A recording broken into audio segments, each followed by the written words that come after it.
De retour sur le plateau de la tranche info, place maintenant à l'échange et au débat. Vous le savez, nous sommes jeudi et nous recevons notre expert des humanités classiques africaines, Nusere Kalala Omotunde. Bonsoir monsieur Omotunde.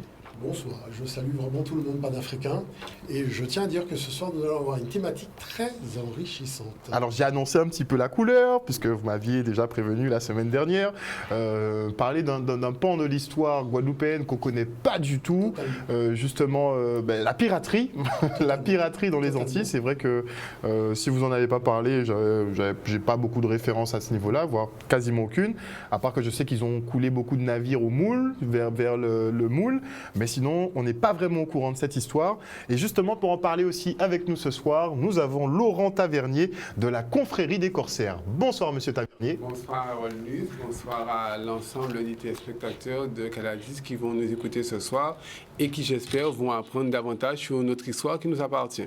Donc, une confrérie, on a quand même une confrérie de corsaires en Guadeloupe, hein? Bien sûr. Depuis combien de temps? Depuis 2019. L'association a été créée officiellement en 2019. Parce qu'on s'est rendu compte justement que ces hauts faits historiques de la Guadeloupe étaient complètement méconnus du grand public. Et on s'est dit comment que Disney, que tout le monde connaît, a réussi à faire de notre histoire quelque chose de complètement fantasmagorique qui leur rapporte 10 milliards. Donc Pirates des Caraïbes. Voilà. Donc s'inspirer finalement d'histoires réelles dans nos eaux. Voilà.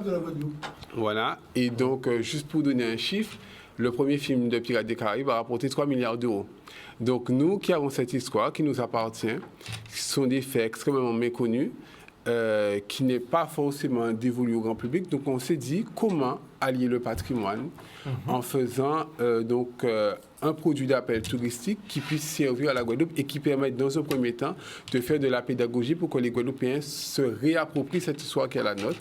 Donc c'est pourquoi en 2019, officiellement, on a créé l'association La Confrérie des Corsaires, Pirates et Fibustiers de la Caraïbe, et qui a pour but donc de créer des animations innovantes autour de cette thématique et de cette épopée historique. Alors avant d'en venir justement à l'organisation peut-être de ces offres touristiques, pour amener, le professeur me parlait peut-être des Anglais qui ont perdu des bateaux dans nos côtes. C'est une histoire qui est la nôtre, qui est très intéressante parce que c'est vrai que quand on parle du marronnage, on parle surtout du marronnage terrestre, c'est-à-dire les hommes qui partaient pour aller dans les bois, dans la forêt, dans les montagnes.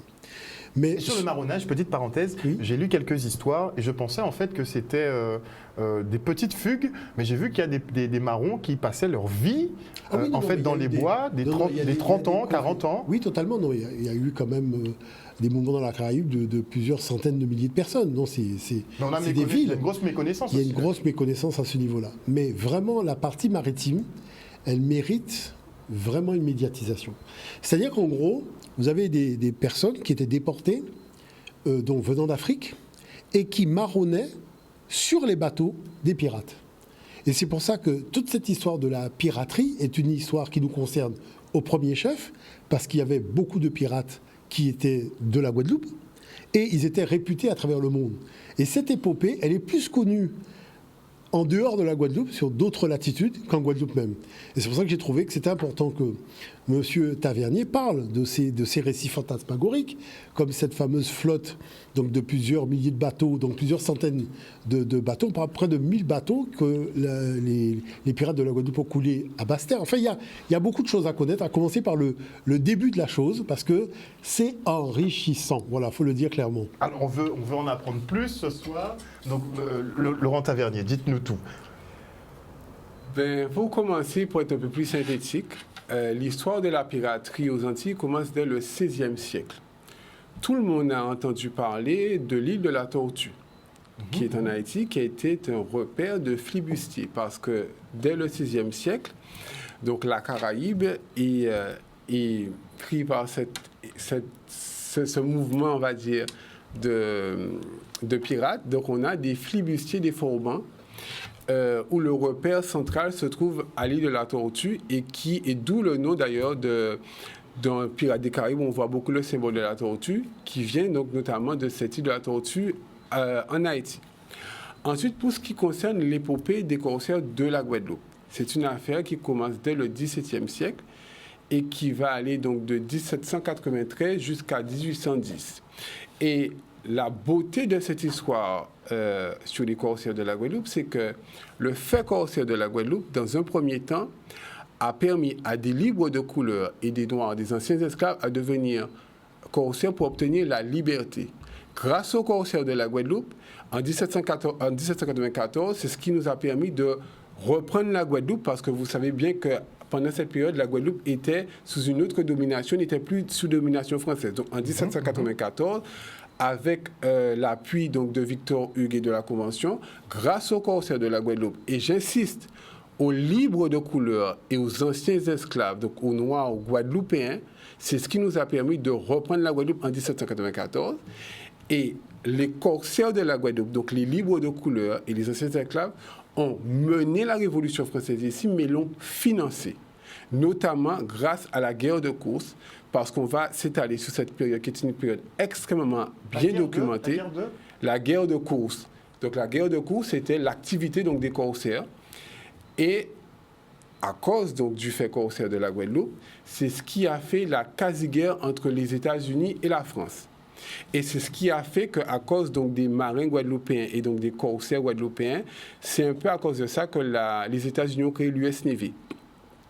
Donc, de 1794 à 1798, la Guadeloupe devient une république corsaire indépendante. Une république corsaire. Et j'insiste sur ça parce que la Guadeloupe, selon les mots donc, de l'historien M. Lacour, a qualifié la Guadeloupe d'une puissance. Je ne sais pas si les gens se rendent compte du mot. On ne parle pas de république, on parle de puissance. C'est-à-dire que la petite île de la Guadeloupe qu'on connaît aujourd'hui, avec ses dépendances, était considérée comme une puissance au même titre que des grands pays européens. Et pourquoi? Parce que le fait corsaire de la Guadeloupe a amassé tellement de richesses qu'on a même expédié de l'argent. On a envoyé des munitions. On a envoyé des bateaux. Parce qu'il y avait sur le fait... Pourquoi ces envois? Pour mener des révoltes, des choses comme ça? J'ai expliqué que c'est à cause donc, des corsaires de la Guadeloupe, et donc du fait corsaire de la Guadeloupe, qu'on a mené la révolution, mais on l'a financé. Donc cet argent a permis de financer beaucoup de guerres en Europe, et notamment à la mère patrie, mais que les corsaires de la Guadeloupe, grâce donc, à cette activité de la guerre, donc aux libres de couleur, on avait deux faits sur le fait corsaire. Donc on avait le fait corsaire qui allait en grande mer, donc avec les grands bâtiments, mais Victor Hugues a créé un autre système dans le système. C'est-à-dire qu'on avait au large donc, des côtes de la Guadeloupe, donc on partait donc, de l'Anse de Vieux-Habitants jusqu'à Baie-Mahault. Donc vous avez bien vu que dans toute cette partie de l'île de la Guadeloupe, on a beaucoup d'anses. Victor Hugues a créé ce qu'on appelle en anglais, les Anglais les appelaient des pirones, ou les Espagnols les appelaient les picarones, qui étaient des petites embarcations, donc qui étaient soit des petits bateaux qu'on connaît, ou des péniches, où vous aviez des libres de couleur, donc des noirs avec des blancs qui pillaient encore ces bateaux, qui amenaient encore de l'argent supplémentaire. Donc tu veux dire que à cette époque-là, les pirates finalement de Guadeloupe étaient tellement puissants et tellement en capacité de voler tout ce qui est en mer en fait, qu'ils amassaient tellement d'argent qu'ils devenaient un centre de décision mondial. Oui, parce que j'ai expliqué que la Guadeloupe devenait une puissance. Le gouverneur Collot avait déjà armé la Guadeloupe en défense militaire. Donc toute la côte de la Guadeloupe était déjà bien défendu de manière défensive. Mais au-delà de ça, c'est là où je veux insister et rappeler le rôle des Guadeloupéens et le rôle des libres de couleur. C'est que quand on nous qualifie de puissance, c'est qu'on avait, en plus de l'argent qu'on amassait, on avait 3 armées de bataillons de 12 000 soldats qui étaient composés que de libres de couleur et d'anciens esclaves. Et sur 100 esclaves, sur 100 personnes, on avait à peu près une quinzaine ou une vingtaine de blancs. Ce qui démontre aujourd'hui que la Guadeloupe est une île de héros. Nous sommes des héros. Et c'est ça qui est pour nous important. On a prêté de l'argent à Saint-Domingue. En 1797, Victor Hugues a fait un envoi de 700 000 goulds à Saint-Domingue. En 1798, on a refait un nouveau prêt de 750 000 gourdes que Saint-Domingue ne nous a jamais remboursé. On a envoyé de l'argent, on a envoyé des munitions et on a surtout, avec les libres de couleur, développé le commerce maritime, qui fait que le sucre, les denrées, tout ce qui se faisait, parce que même s'il y avait l'activité corsaire, il n'y avait plus l'esclavage, parce que Victor Hugues est arrivé ici avec le décret de la première abolition de l'esclavage, qui était le 4 février 1794, les habitations continuent à tourner. On n'a jamais arrêté à faire de l'agriculture. On a toujours continué. C'est pour ça que la Guadeloupe était considérée comme une puissance. Et je dis bien, pas une république, on était une puissance. Ça veut dire qu'on était au rang des grands pays de ce monde. On était en capacité, on a été nous-mêmes en capacité de créer des consuls à Trinidad, à Porto Rico, à Saint-Thomé et à la Nouvelle-Angleterre. Et on était en capacité de déclarer la guerre malgré on avait des consuls, on envoyait de l'argent. Et on avait surtout une puissance maritime qui était extrêmement forte. Et c'est ce que je veux dire ici ce soir aux Guadeloupéens, c'est que cette partie de l'histoire de la Guadeloupe sont des faits qui sont historiques, qui sont documentés. Vous avez un document qui est extrêmement rare, et je suis un peu peiné, parce qu'en 1988, vous avez Raphaël Bogat, qui était un haut commissaire guadeloupéen, qui a fait venir ici aux archives départementales le tribunal des prises de guerre. Le tribunal des prises de guerre, c'est quoi? C'est simplement un document que les États-Unis ont demandé à la France de faire parce qu'à cause des corsaires de la Guadeloupe, on a pillé tellement de bateaux anglais. Oui. Donc les États-Unis ont demandé, en termes de réparation, que ce document soit fait. Et sur ce document qui se trouve aux archives départementales, vous avez les 2000 bateaux anglais, donc des États-Unis, qui ont été pillés par les corsaires de la Guadeloupe et qui se retrouvent aux archives. 2000 embarcations. 2000, mais ça, ce n'est... C'est une partie. C'est une partie parce qu'on vous explique un moment. Donc, Michel Rodinho a fait un livre extrêmement important qui s'appelle La guerre de Kouski, voilà tout ça. Vous aviez une partie de bateaux donc, qu'on envoyait, mais il y a une partie qui était brûlée. Et donc, on estime que sur la période, on est à peu près entre 1800 bateaux coulés, enfin 1800 bateaux qu'on a capturés, mais je suis persuadé qu'il y en a bien plus. Et quant aux trésors cachés en Guadeloupe, je pense qu'il y a beaucoup d'endroits en Guadeloupe où on a des trésors, mais je ne vais pas dire ça parce qu'on ne fait pas des chasses au trésor. Mais il y a de l'idée quand même.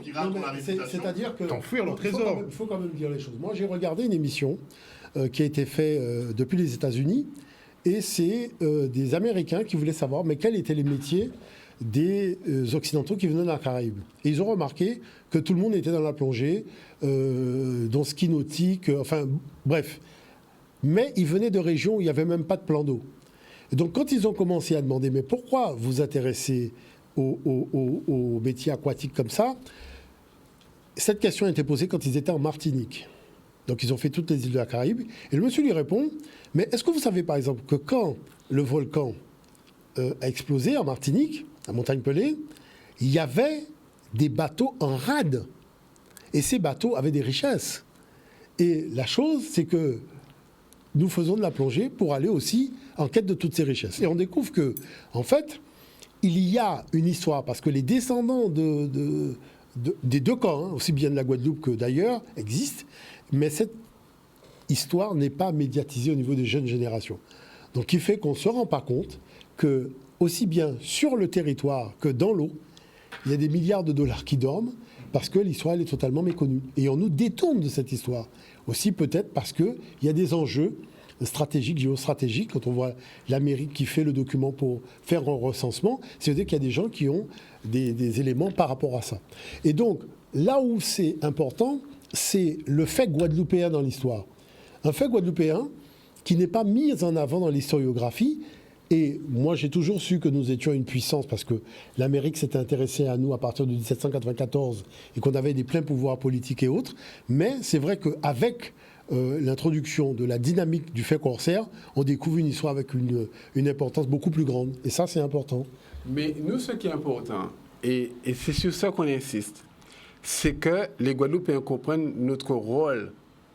Parce qu'aujourd'hui, j'ai le sentiment, je ne fais de reproches à personne, mais j'ai le sentiment qu'on ne nous dit pas qu'on a été des héros. Et c'est pour ça que cette histoire relève beaucoup de choses. Et moi, je dis à un Guadeloupéen, nous ne sommes pas historiens, je ne suis pas historien, je n'ai pas l'intention de l'être. Tout ce qu'on connaît c'est dû au travail d'écriture de beaucoup d'historiens guadeloupéens, notamment le docteur Joseph Fallope, Myriam Alamcan, le feu Michel Roudigno, Kevin Porcher, et vous avez Anne Pérotin-Dumont qui ont beaucoup écrit sur ces faits corsaires et qui relatent tous ces faits. Mais pour nous, ce qui est important dans cette histoire, c'est que les Guadeloupéens comprennent qu'on est des héros. Nous sommes des héros.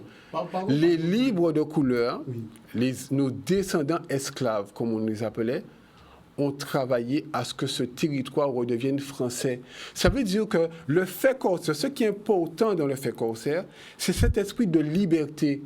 Parce que grâce au fait corsaire, les libres de couleur et les noirs et les anciens esclaves ont pu obtenir la liberté. Et c'est ça, et que même dans la reprise de la Guadeloupe en 1794, c'est dû à nous.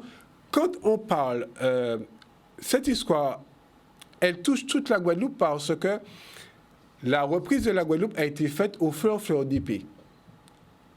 Ils sont arrivés au large de la Désirade, ils sont arrivés au fleur d'épée, donc c'est ce qui a permis de reprendre la Guadeloupe, donc cette première région de la Grande Terre, pour descendre 6 mois après en Basse-Terre, où le siège de la République corsaire était installé. Donc pour nous, ce qui est important dans toute cette histoire des corsaires, c'est de comprendre le rôle des corsaires dans la Révolution française et dans son financement, que la Guadeloupe était considérée comme une puissance économique, on avait une puissance militaire, une puissance financière, et nous avions toute une espèce de décret, une espèce de démocratie que nous-mêmes on a su mettre entre nous. Et je vais juste faire un aparté parce que maintenant on parle beaucoup d'autonomie, mais même dans le temps, en 1794 jusqu'en 1798, il y avait déjà ce soulèvement de nous prendre en main, de reprendre notre identité, de cette appartenance à notre île. Et c'est ça qui est important pour nous. Donc c'est pour ça que nous disons ce soir, nous ne faisons de reproches à personne, mais notre rêve serait qu'au Memorial Act, par exemple, lorsqu'on voit qu'il y a effectivement une scène sur les pirates, qu'on explique aux Guadeloupéens et aux touristes du monde entier que le fait pirate n'est pas qu'une affaire de contrebande, de pillage et de vol de bateaux, mais que les Guadeloupéens, les libres de couleur et les anciens esclaves se sont battus pour leur liberté et qu'ils ont financé et participé à la Révolution française et à la reprise de la Guadeloupe et notamment à la quasi-guerre entre les États-Unis. Si, on a payé et on a bien payé. C'est pas parce que la Guadeloupe, je ne sais pas, je le dis, les gens vont peut-être me prendre pour quelqu'un de fou. La Guadeloupe dégageait des excédents budgétaires. Je vais vous lire un passage que le ministre de la Marine et des colonies françaises écrit au directoire. Et vous allez voir qu'en fait, il dit, alors voilà, le ministre de la Marine, donc, et des colonies, dans un rapport au directoire exécutif, donc le 2 mai 1797, se félicite que l'union et la tranquillité règnent toujours à Guadeloupe. Et il dit, les provisions y sont en abondance. Les denrées coloniales, sans la sécheresse extraordinaire qui a régné pendant toute l'année, auraient donné plus de revenus que jamais. Et là, c'est ce qui devient intéressant. Le numéraire en circulation est passé de 30 à 35 millions. La colonie est dans un état de défense qui permet de briser toute attaque de la part des Anglais. Des prises très nombreuses ont été faites. L'une d'elles a produit plus de 2 millions. Et ça, on n'est que sur une année sur l'épopée de la République corsaire de la Guadeloupe. Donc c'est ce qui démontre aujourd'hui qu'on n'était pas des fainéants, on était des vaillants combattants, on avait de l'audace et on avait cette capacité à faire de la Guadeloupe une puissance économique. Maritime aussi. Et surtout maritime, parce que grâce aux corsaires de la Guadeloupe, donc aux libres de couleur, on a développé toutes ces zones de commerce, toutes ces routes maritimes. Et je fais un appel ce soir donc, au président de région qui parle beaucoup de l'économie bleue, en lui disant qu'on ne peut pas parler de l'économie bleue sans parler des gens qui ont fait cette économie bleue, et notamment les corsaires de la Guadeloupe, qui sont des Guadeloupéens et qui étaient des libres de couleur et des descendants. On allait très loin. On discutait cet après-midi d'un pirate guadeloupéen qui a fini roi de Madagascar. C'est pour vous dire les distances qu'on faisait. Madagascar, c'est pas la porte à côté. C'est pas la porte d'à côté. Mais vous avez aussi... Donc il naviguait à travers le monde. Oui, Totalement. à travers le monde, parce que le mouvement, à cause donc, du mouvement corsaire en Guadeloupe, c'est ce qui a permis tout cet entraînement de liberté, et notamment en Haïti. Si la révolution en Haïti a démarré, c'est à cause des corsaires de la Guadeloupe. Parce que c'est eux qui ont amené cet esprit de liberté, parce que ici vous aviez des clubs jacobins, etc. Donc vous aviez tous ces mouvements qui étaient là. Donc tout cet entraînement de liberté part du fait corsaire. Et c'est pour ça que pour nous, si on doit symboliser le corsaire, c'est la liberté avant tout. Et pour faire un clin d'œil à la société d'aujourd'hui, quand on voit par exemple les mouvements de grève qui existent, on voit beaucoup, et même dans des syndicats, des syndicats, on a un symbole qu'on retrouve toujours qui est le drapeau rouge. Mais le drapeau rouge, c'est le drapeau des corsaires, puisque les corsaires, les pirates... C'est pas le drapeau à tête de mort? Non, parce que les pirates avaient deux drapeaux.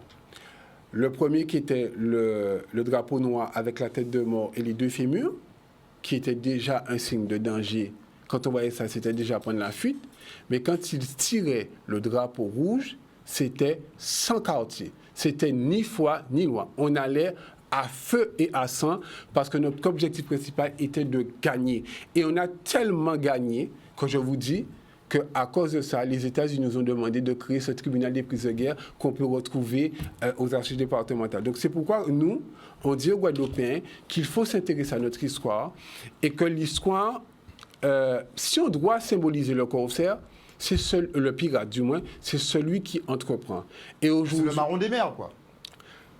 C'est un marron, mais c'est surtout... Au-delà même de l'aspect seulement révolte. Oui. C'est pas comme Marot, là, c'est la puissance des mers. C'est la puissance, mais c'est surtout parce que ce qui différencie d'un corsaire d'un pirate, c'est simplement parce que le corsaire avait une lettre de marque, donc une autorisation du gouvernement qui devait donc piller tous les bateaux ennemis qui venaient là. Et le pirate, bon, lui, et donc, quand on était corsaire... Ça finance le pirate. Et quand on était pirate et corsaire, on avait une part qu'on reversait au gouvernement. Et quand on était pirate, donc c'était à notre aide pour tous les gens qui avaient.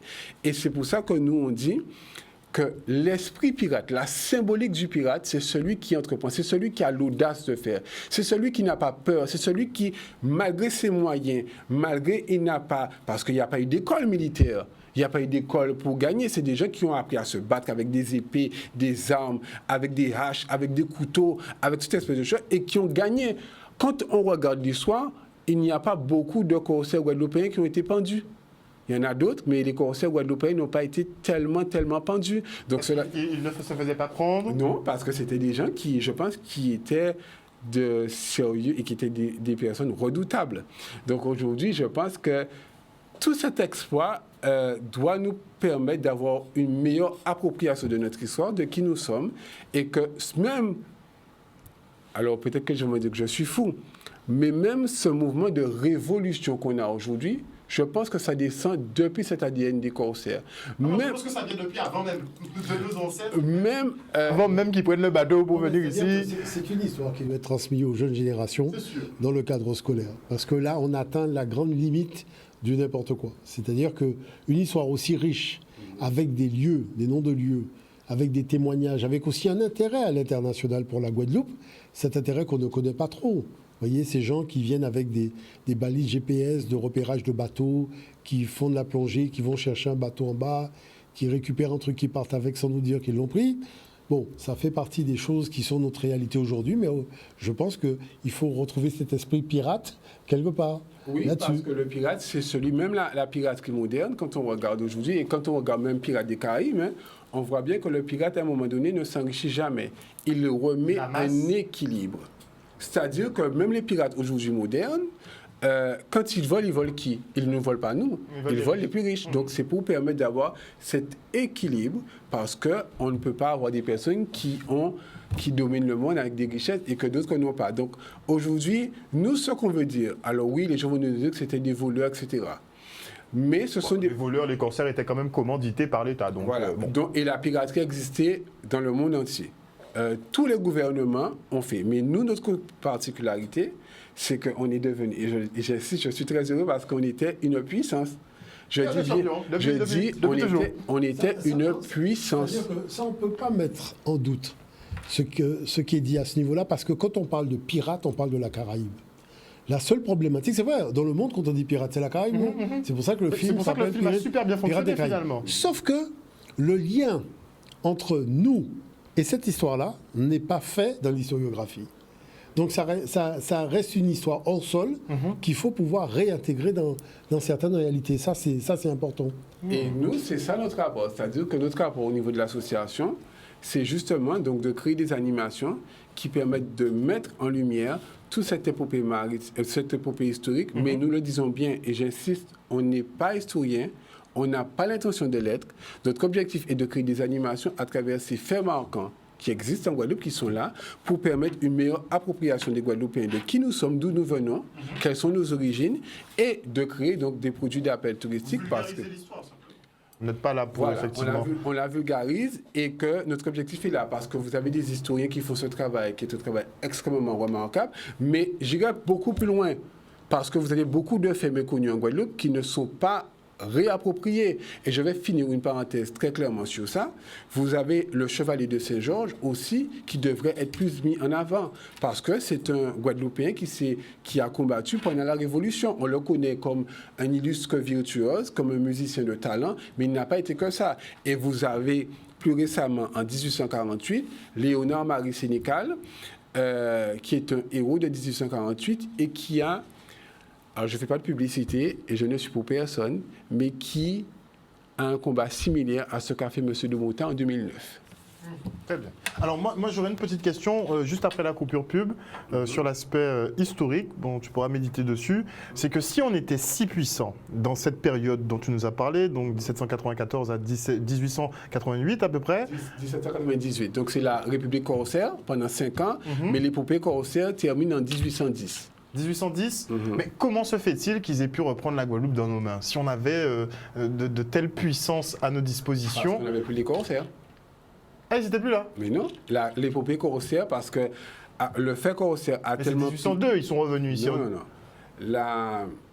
L'épopée corsaire, c'est de 1793 à 1810. Vous avez la République corsaire de 1794 à 1798. En 1802, on a le rétablissement de l'esclavage. Mais donc l'épopée corsaire continue toujours en 1810, sauf que ça a fait tellement de dégâts et il y a tellement d'or qui ont été volés, tellement de bateaux qui ont été pillés. Donc les pays ont fait un espèce de traité pour arrêter donc, l'épopée corsaire. Et donc c'est pour ça que l'épopée officiellement s'arrête en 1810. Et c'est ce qui fait que, comme on n'a plus de corsaires, donc ils sont partis ailleurs, ils ont été faits. Donc les Anglais... Mais ils auraient pu porter un coup de main à Delgrès quand même. Ils auraient pu financer Delgrès, ils auraient pu venir attaquer de la côte, justement, les prendre en étau une fois qu'ils avaient débarqué. C'est ça, c'est là où je veux en venir. Pourquoi ils n'ont pas intercédé? Ça, je ne peux pas répondre. Les historiens pourront répondre. Simplement, ce que je dis, c'est que à partir de 1810, en tout cas, la Guadeloupe redevient donc sous la joug d'un autre État parce qu'on n'a plus de corsaires en Guadeloupe. Tout simplement. On s'écoute une page de pub et on revient en plateau avec nos invités. Et là, on parlerait effectivement du projet de développement touristique autour de cette piraterie et de ces corsaires guadeloupéens. De retour sur le plateau, nous sommes toujours en présence de notre expert des humanités classiques africaines, Nyosere Kalala Omotunde. Il est présent, il est en compagnie donc de Laurent Tavernier de la Société des Corsaires de Guadeloupe. On a déjà appris beaucoup de choses sur la première partie, à savoir qu'on rayonnait carrément internationalement en termes de piraterie ici en Guadeloupe. Nous avions d'énormes prises, plus de 2000 bateaux visiblement, ne serait-ce qu'au niveau de la Basse-Terre. 2000 bateaux, c'est énorme quand même. C'est énorme, 2000 bateaux. Parce que ça veut dire que non seulement il y avait des stratégies d'attaque des bateaux, mais une connaissance aussi des fonds marins, avec les cailles, comment pousser un bateau vers les cailles, le coincer, l'immobiliser, l'attaquer par la suite. Et là, il y a des choses très intéressantes aussi à apprendre à ce niveau-là. Et donc, l'enjeu, je dirais, de tout cela, c'est que ce patrimoine ne reste pas lettre morte et qu'on puisse maintenant véritablement miser là-dessus. Alors, je tiens quand même à rappeler que dans la Caraïbe, vous avez des îles où on a accueilli des séquences de James Bond. Et donc, tout ça est mis en avant. Donc, c'est-à-dire, quand il y a des films qui sont tournés, c'est vrai que le pays caribéen sait mettre en avant que voilà, c'est un lieu de tournage des grands studios. Là, je dirais on a quand même le must du must quand même ici, il faudrait quand même penser à en faire quelque chose. C'est Et sûr. c'est là où M. Tavernier a eu une idée extraordinaire, d'ailleurs on va prendre le temps d'en parler, c'est de valoriser ce patrimoine-là à tous les niveaux. Alors comment on fait ça? Ben, comme j'ai expliqué, notre objectif est de créer des produits d'appel touristique qui permettent donc aux Guadeloupéens, dans un premier temps, de se réapproprier cette histoire et de créer une plus-value pour la Guadeloupe à travers les touristes. Donc c'est de là qu'on a eu l'idée donc, de créer une immersion interactive qui prend la dénomination donc d'un spectacle mémoriel sur l'histoire et l'épopée des corsaires de la Guadeloupe, et dont un qui est très célèbre, qui est le Capitaine Moued. Capitaine Moued. Voilà.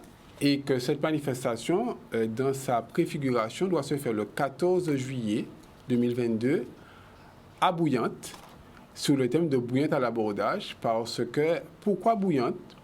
Ben déjà, je tiens à remercier donc, le maire de la ville de Bouillante, M. Abelli, et sa première adjointe, Mme Baillet, et l'ensemble du conseil municipal de la ville de Bouillante qui a accepté de faire un tel projet sur ce territoire, mais ils ne l'ont pas accepté pour mes beaux yeux ni pour moi. Ils l'ont accepté surtout parce que la ville de Bouillante, comme vous le savez, s'est inscrite dans un processus d'ouverture de son territoire sur la mer. C'est comme ça que Bouillante a le label de France Sensation Nautique, où elle a 2 étoiles. Donc, c'est la seule commune de Guadeloupe qui a ces 2 étoiles.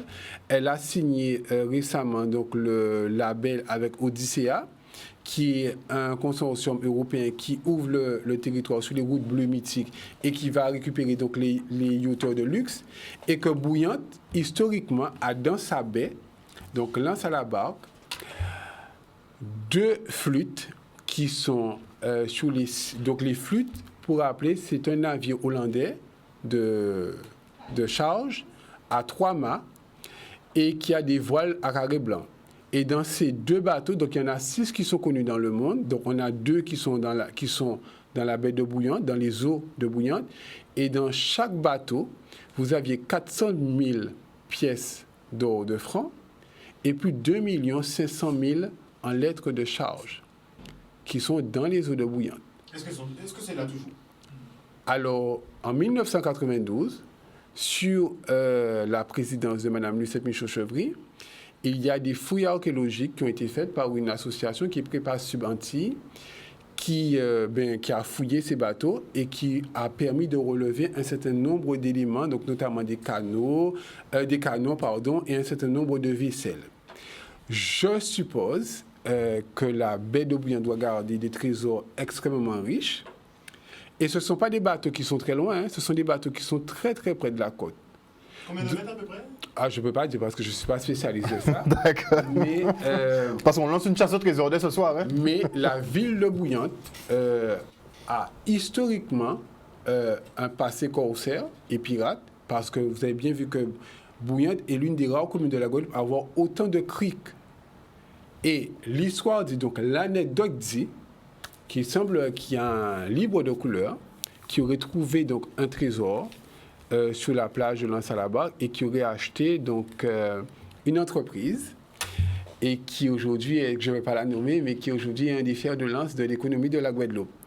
Donc, Ils font quoi comme produit? je ne vais pas dire. Mais si, dis. Je ne vais pas dire. Mais si, dis. Je n'ai Un pas liquide? dit ça. Je dis, voilà. Ah, je crois que j'ai vu un partenaire qui... Donc, l'histoire... Qui fait un liquide. Donc, Et donc leur fortune viendrait de là? Non, donc, c'est-à-dire que une partie... Une partie. Mais ce qu'il faut comprendre dans ce que dit M. Tavernier, et je dirais qu'il est une lapalissade à un certain niveau. Quand vous êtes sur la côte sous le vent, c'est une partie de la Guadeloupe où il n'y a pas de vagues. Il y a beaucoup de crites, des fois même inaccessibles. On ne peut pas y arriver autre que par la mer, avec beaucoup de grottes, avec beaucoup de choses pas claires. Bon. Et c'est vrai que le Guadeloupéen, qui n'est pas au courant de tout cela, a un peu tendance à regarder la mer bleue en se disant « tiens, la mer, elle est belle », mais ne voit pas ce qu'il y a en dessous. Est-ce que vous comprenez là où je veux en venir? Et donc, à partir de là, ça fait que comme il y a beaucoup de bateaux qui viennent et qu'il y a Maria, enfin toute une série de cyclones qui remuent tout ça en dessous et qui déplacent des choses et des pièces d'or qui se baladent à gauche, à droite, et on brade les détecteurs de métaux avec, je dirais, de la plongée Mais tout ça, c'est dit dans le documentaire, en fait. Ce documentaire fait par des gens de Miami, ils disent que mais non. C'est-à-dire qu'avec la houle, avec tout ça, ça déplace, ça ouvre les coffres, les pièces d'or se baladent, et on peut trouver à même 20 km plus loin une pièce d'or qui était dans un bateau. Donc, c'est-à-dire que ce qu'on essaie de faire comprendre, c'est qu'on aimerait que les collectivités territoriales fassent leur travail. Et la ville de Bouillante donne le là dans cette direction-là. Deuxièmement, on aimerait que le Guadeloupéen se réconcilie avec la mer. Qu'il arrête de voir la mer comme étant un verre d'eau, parce que dans ce verre d'eau, il y a un certain nombre de choses, il y a une histoire profonde, il y a des réalités. Et la chose qui se passe maintenant, c'est de se donner les moyens, à travers, je dirais, ce qu'on appelle le spectacle vivant, de pouvoir faire en sorte que les rêves de M. Tavernier deviennent réalité. Parce que je pense que quand on est dans un pays qu'on n'a plus personne qui rêve, c'est un pays qui est en train de mourir. Mais quand on a des gens qui rêvent, donnons-leur les moyens de véritablement faire en sorte qu'ils soient en mesure de partager ce rêve avec les enfants. Parce que je pense que c'est plus les jeunes générations. Mais déjà, les pirates, ça fait rêver les enfants. Oui, mais c'est-à-dire qu'ils doivent sortir du prisme de l'histoire Ouan et rentrer dans quelque chose qui est très étoffé et qui ouvre des champs au niveau de l'imaginaire qui sont très intéressants. Donc, je reconnais. Donc, il y a ce côté historique à Bouillante. Donc, avec la ville de Bouillante, notre idée est de créer un spectacle en son et lumière qui est à la fois donc, une immersion interactive où nous plongeons les touristes, mais d'abord les Guadeloupéens, dans l'univers féerique donc, du capitaine Moued, où vous êtes transporté dans une taverne avec un spectacle mémoriel qui sera fait avec la participation de Stéphanie Rupert et de Marvin. C'est qui le directeur artistique? C'est secret, il faut garder quand même les chefs, il ne faut pas tout dévoiler. Ah non, mais moi je veux tout savoir, moi. Et donc nous avons Et qui a le rôle du capitaine Moued? Ah, ça, il faut attendre. Il ne faut pas être trop pressé non plus. Il sera un peu comme dans Pirates des Caraïbes, comme Johnny Depp? Peut-être, on verra. Donc l'idée de ce spectacle, donc, en termes de direction chorégraphique, nous avons donc la participation de M. Marvin Babé-Mézen, que tout le monde connaît ici, qui est un chorégraphe extraordinaire. C'est lui qui s'occupe de Miss, je crois. Voilà, et pas que de ça d'ailleurs, mais en partie. Et donc ce spectacle mémoriel que nous menons, il est fait avec la participation des jeunes qui sont issus des quartiers de la politique de la ville, des jeunes qui seront pris dans les universités, notamment dans les lycées, parce que notre objectif à travers ce spectacle, c'est une réponse par rapport à la crise que nous avons subie. On se rend compte que beaucoup de Guadeloupéens, lors de cette crise, ont poussé un cri d'alarme parce qu'ils demandent aujourd'hui qu'ils soient entendus. Donc nous souhaitons à partir de ce spectacle mémoriel, de leur offrir cette opportunité de concevoir un produit d'appel touristique qui pourra être représenté sur l'ensemble donc, des sites touristiques de la Guadeloupe, qui soit en lien avec toute cette démarche archéologique et de la plongée sous-marine à travers donc, une grande chasse de trésors, pour créer cette démarche d'animation mémorielle qui doit s'intégrer dans le cadre d'un itinéraire culturel auprès du Conseil de l'Europe. Donc, pour revenir sur le spectacle, donc ce spectacle, donc vous serez plongé donc, dans l'univers fantastique des corsaires de la Guadeloupe et notamment du capitaine Moued. Et pourquoi le capitaine Moued? C'est tout simplement parce que ce n'était pas un Guadeloupéen qu'il est devenu et qui était un des corsaires les plus riches de la Guadeloupe. Il est surnommé le capitaine Moued parce qu'en 1796, il y a eu un combat maritime, un célèbre combat maritime qui s'est fait au large de la Guadeloupe. Et dans ce combat maritime, il a été attaqué par un brick anglais et là, il n'avait plus de munitions. Donc, qu'est-ce qu'il a fait? Il a pris ces pièces d'or qu'on appelait les Moued, qu'il a mis dans les canons et qu'il a tiré et il les a tués. Et l'histoire nous rappelle que dans la coque du bateau, quand ils ont ramené le bateau à Pointe-à-Pitre, il y avait 1800 pièces d'or dans la coque. Et sur chaque cadavre qui a été tué, il y avait 300 pièces d'or sur eux.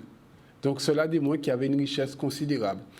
Donc, à travers donc, ce spectacle féerique qu'on veut faire, c'est un lancement d'une préfiguration parce que la route du Rhum, son vrai nom, c'est la route des corsaires. Donc c'est une manifestation de préfiguration qui Donc va vous voyez déjà un peu la jonction des deux. Hein. Mais y a pas de... C'est la jonction. De toute façon, quand on regarde le tracé de la route du Rhum, c'est la route des corsaires. Il y a pas, on n'a pas besoin d'avoir fait sciences politiques pour savoir ça. C'est la route des... On a juste braqué que sur le Rhum, Voilà. encore, et Donc on a nous, omis... notre idée est de créer une animation mémorielle qui soit une action locale, pérenne et itinérante, qui va servir à la fois le lancement est à Bouillante, parce que Bouillante pas à l'abordage de la reconquête économique de ce territoire, parce que le Covid-19 a fait beaucoup de fracas sur le tourisme et sur ce territoire, notamment dans le sud Basse-Terre. Donc, avec la communauté d'agglomération du Grand Sud Caraïbe, donc à travers son président, M. Abelli, notre objectif est de créer une animation pérenne et itinérante qui permette d'animer l'ensemble des sites touristiques de la Guadeloupe, notamment le Fort d'Elgrès, qui est sous-utilisé, et d'autres endroits de la Guadeloupe. Fort Fleur d'Épée aussi, très sous. Fort Fleur d'Épée, bien sûr. Pour permettre de créer un spectacle itinérant qui soit un produit d'appel économique et que ces personnes qui seront là puissent créer leur activité et leur emploi et permettre justement aux entreprises guadeloupéennes de se greffer sur cette manifestation pour relancer l'attractivité, redonner espoir et donner justement à de nouveaux investisseurs de venir en Guadeloupe sur une thématique mémorielle et qui est historique. Donc voilà le rôle que nous avons.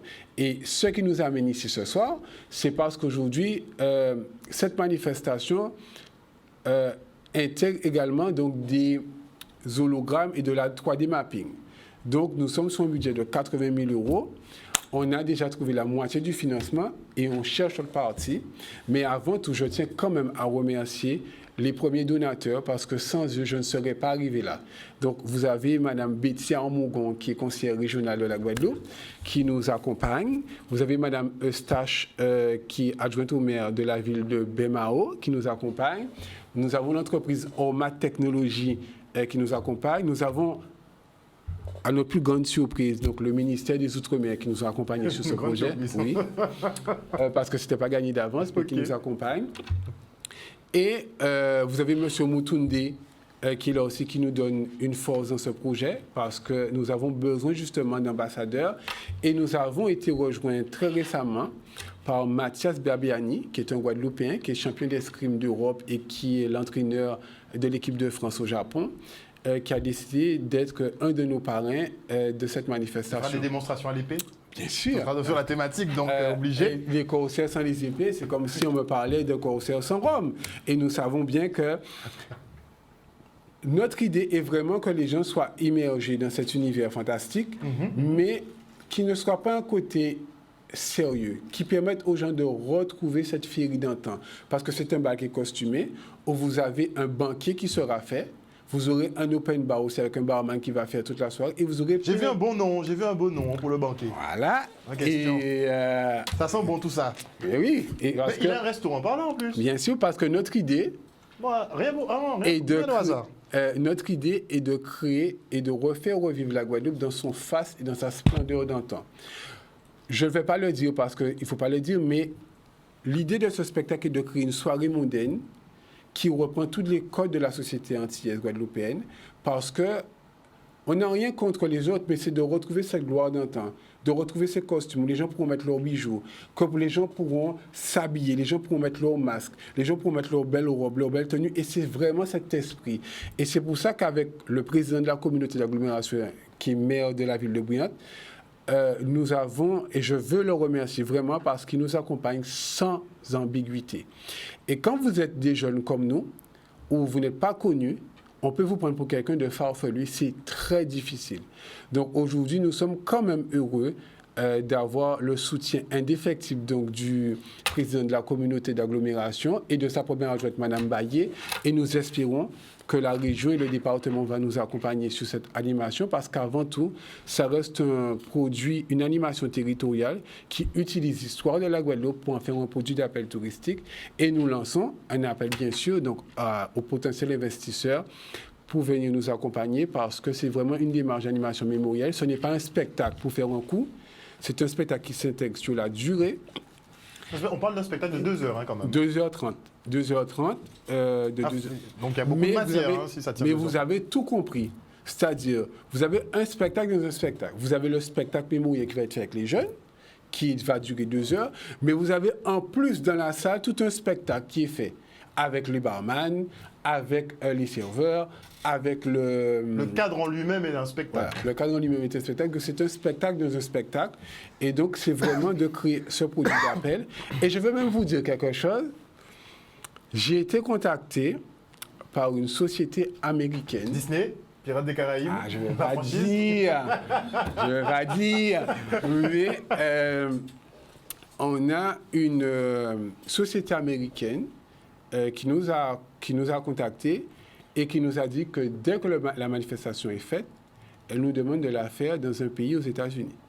D'accord. Ils veulent voir un peu ce que ça donne. Voilà, ils veulent voir. Ils sont très Avant de- intéressés par ça parce qu'ils nous ont dit qu'ils n'avaient jamais... Je répète les mots textuellement. Hein.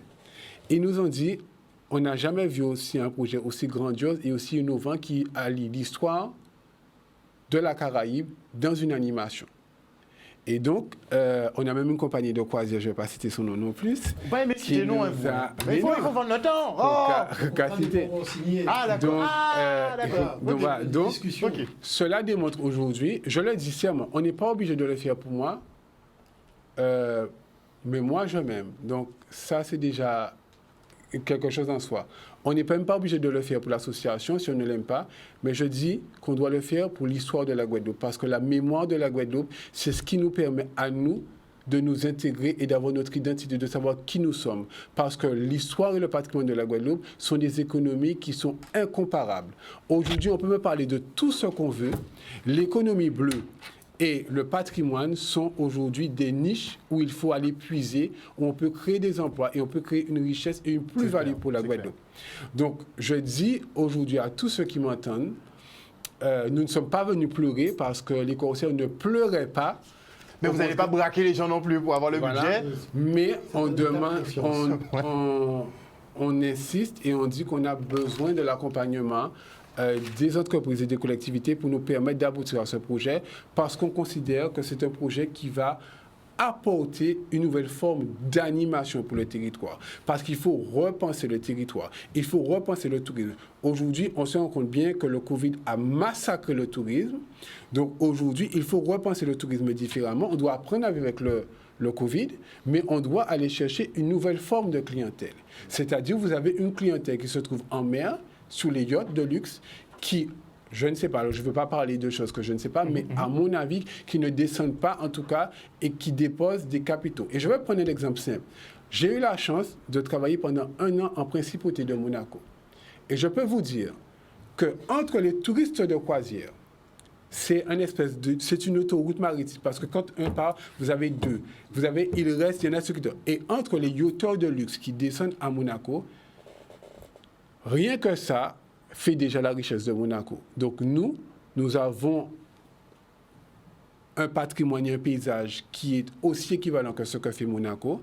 On a cette possibilité de pouvoir faire des choses, donc d'attirer ces touristes pour qu'ils viennent ici.